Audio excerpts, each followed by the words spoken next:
Okay, maybe we'll just start with your name and where you're from.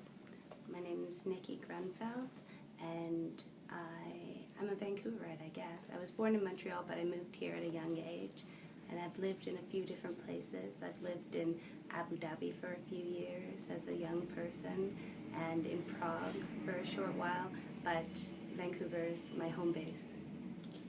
And what's your involvement with bees? 4 years ago, I got the opportunity through the Environmental Youth Alliance to do a beekeeping apprenticeship with Brian Campbell from Blessed Bees. And so I fell in love with bees through this experience. I had a bit of a curiosity for bees, but I couldn't distinguish between a bee and a wasp at that point, I think, and I definitely didn't know that honeybees were just one out of thousands of different types of bees. So after that experience, I tried to get as involved with bees as I could. At UBC on campus, we have a garden behind the Macmillan building, the Land and Food Systems building, with some hives, and so I volunteered to help with those hives. And I volunteered at the UBC farm. They have many hives there, and they didn't have a mechanism to engage the community around bees. And so as a self-directed study, I've been creating a community outreach program at the UBC farm so people can have a chance to learn more about bees and other pollinators and do some hive tours and try to incorporate it into the children's programs, so write some curriculum around bees as well. Excellent. What have you learned from bees? How have bees affected you personally?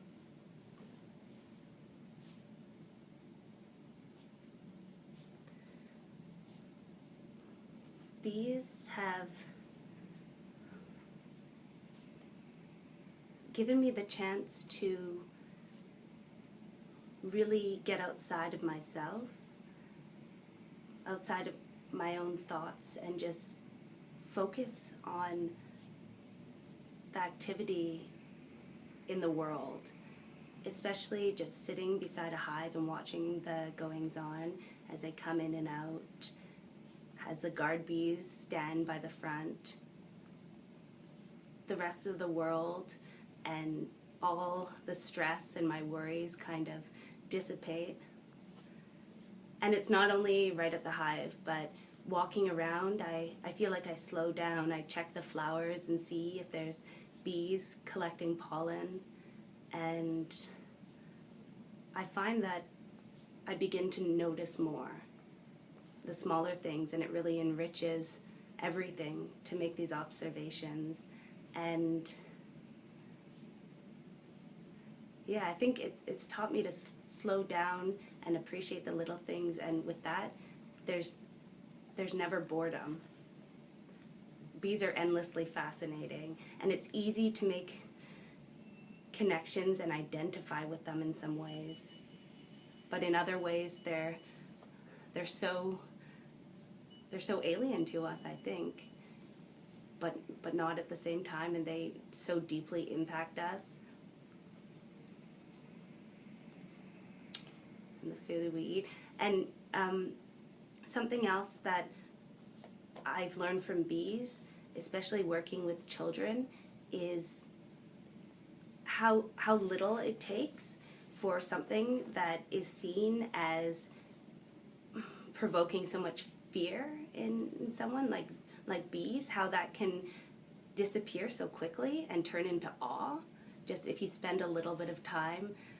Sometimes there was some kids that were so scared of the bees, and after coming a little closer slowly and watching the bees, they ended up leaving thinking they were the cutest little things, and yeah, really curious about them instead of that fear. And I think it's really important at a young age to spend some time learning about what we fear and going and really questioning that a little bit and seeing them, what we fear from a different perspective maybe, and taking that time. Great.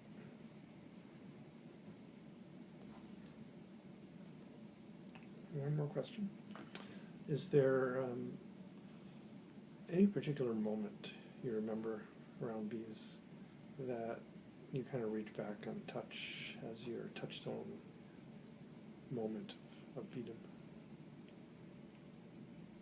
One really special moment for me was last summer when a swarm landed in the tree a little distance from the hive, and it was a big swarm,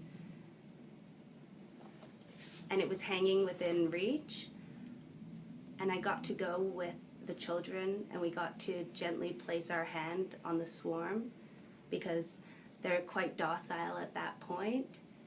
And one of the kids commented that it feels like you could feel their heartbeat. And it was a really special moment connecting in that way.